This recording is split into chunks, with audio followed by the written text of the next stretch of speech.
Okay, let's talk about surprise. So it's obviously a children's fiction book, and sort of one of those really horrible questions, but why? What inspired you to write a children's fiction book?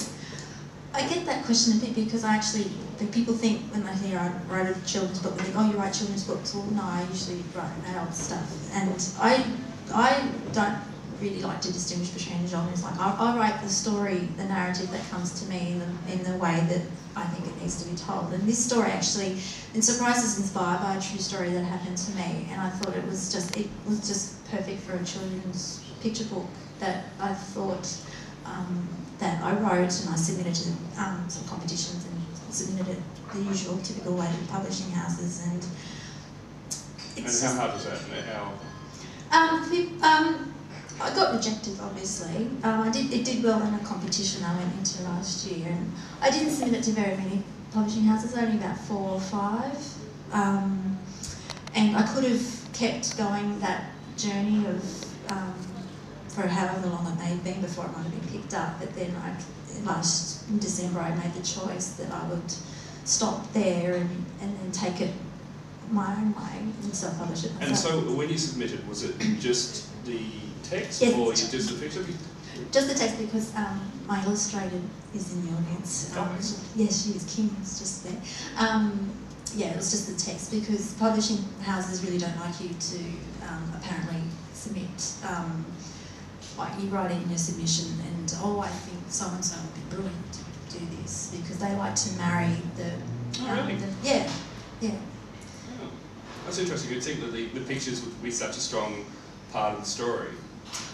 Yeah, well, I wrote the story without really having much of a... I mean, of course I had an idea for the characters in my head and things like that, but it was all quite sketchy, and because that's not the way my brain works. I'm not really image-driven or word-driven, and so that's how it... It's such a huge attraction to a lot of first-time or emerging writers to write a picture book. It's one that comes up a lot. Is it really? Yeah, absolutely.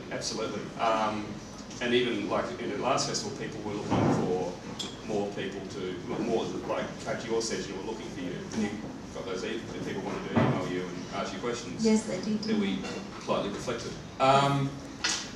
But what's the structure like in Australia for picture books? Is there the market for it, or is there just a lot of people idolising it, or? I really don't know. Why? I think it's really quite hard, because when I wrote this book and I submitted it to 3 different editors, and those 3 different editors had 3 very different things to say about it, and it's really tough to crack. I mean, like, there's all these iconic Australian picture book writers like Anne Fox and Jack French and everyone that are fantastic, and because I have 2 very small children too, I have my own particular favourite authors. When I go to the library, I look for them.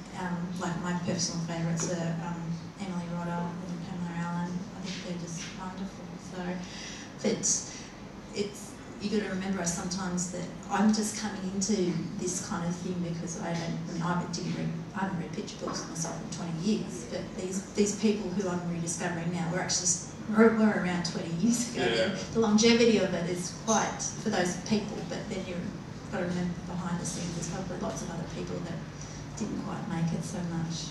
Okay, and what I think is specifically interesting on this project is you got the rejections, which a lot of writers got, and then you took control of the process. And let's just quickly chat about, you're basically self-producing it. Yeah.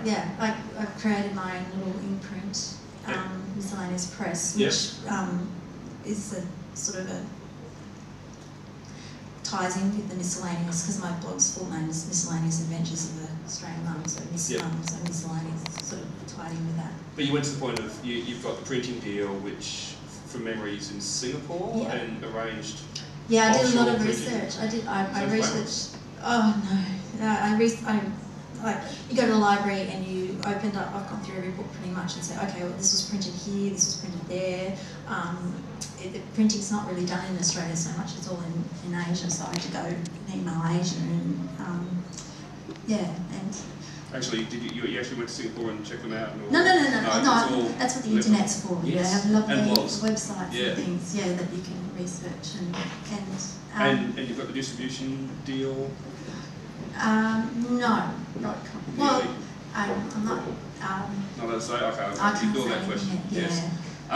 Watch that space. But incredibly empowering as a writer to take control, because certainly many emerging writers get beaten down by being told no and seeing the opportunities which are obvious and not realising there's more opportunities, and there's also making your own luck. There is making your own luck. It's happened with Surprise. You've gone out and pushed the project along because you believe in the project, you want to tell that story. I know, and it's got me up here. It's been quite remarkable. You do create your own opportunities and things, but it's not without quite a degree of risk as well. I mean, when you're self-publishing, you're putting out your own money, and doing picture books is not cheap, because you got to have the nice stock, and the pictures cost things, and like with a regular novel, because I self-published as family history last year, and that was just on regular paper, just put together, and it was really quite cheap. But this is a completely different kettle of fish. It's stepping up really to really, you have to match everybody else that's out there. You have to print on the same paper, because if you want to be compared in a bookshop, and someone's going to stand beside you, or stand beside someone from Penguin or whatever, you want them to. Yeah, absolutely. And picture books being sold on glossy and all those sort of things. Yeah. So it's not out yet. It's still waiting for print, but we have a proof here. We do. And can we hear it? Just to round off the festival experience and have a picture book reading at the club. Okay, we can try it.